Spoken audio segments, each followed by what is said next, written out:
My name's Mary Cray, and I'm just going to do a short introduction before I move on to welcome our four guest speakers. First of all, welcome to all of you here today, and thank you very much for coming. I know many of you here will have been supporters of my children's food bill that I introduced in 2005, and healthy food is a subject that's very close to my heart. Well, food in general and healthy food in particular. So I hope you're all enjoying the healthy, low-salt snacks and buffet that has been laid on. As you're all aware, this week is Salt Awareness Week, and I think we're gradually all waking up to the dangers and risks associated with excessive salt consumption. Salt is a major factor in high blood pressure, and high blood pressure is the main cause of strokes and heart attacks.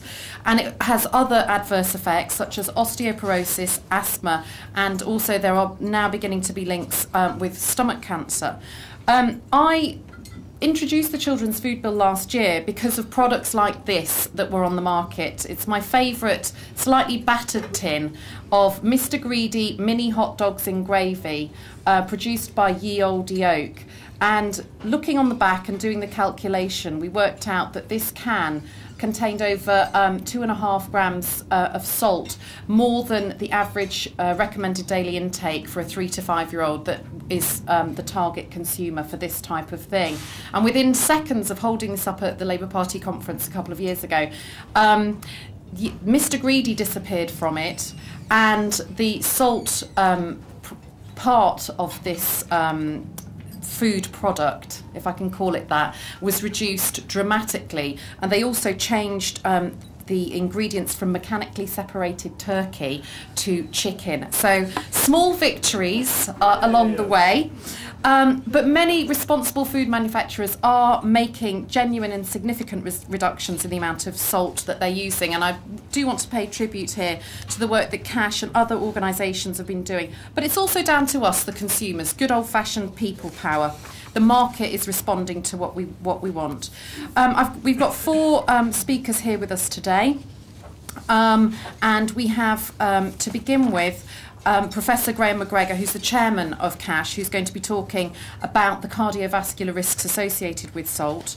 Dame Deirdre Hutton from the Food Standards Agency, who's going to be talking about the fantastic food traffic light labelling scheme, which is helping busy consumers and busy shoppers make those instant decisions between which brands and which products they are going to buy for themselves and in particular for their children, in a kind of split-second supermarket shopping environment. And I know that there is a sort of industry battle raging between the GDA brigade and the traffic light brigade, and as one busy consumer I can say traffic lights win it for me every time.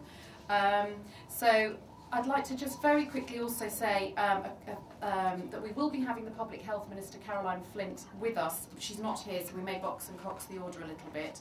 And finally, Jill Pitt will be talking about the National Consumer Council's December report, Shortchanged on Health, about how supermarkets can affect your chances of a healthy diet. We also, I think, need to look carefully at some health inequalities to do with rates of blood pressure and stroke in some of our ethnic minority populations as well. Just a quick word about 5 a day. It would be remiss of me to let you go without saying one excellent way of getting your 5 a day is to eat rhubarb from Wakefield, which is just coming into its season now. The crop is down because of global warming, but the forcing sheds are doing their fantastic work. We have a food and drink festival in 2 weeks in Wakefield where you can go and listen to the rhubarb growing in the sheds. I'd just like to thank our supporters, the Co-op, McCain, Marks and Spencer, Birdseye, Tesco and Heinz, for coming here to be with us today, and I'd like to invite you to eat, drink and be merry. Thank you.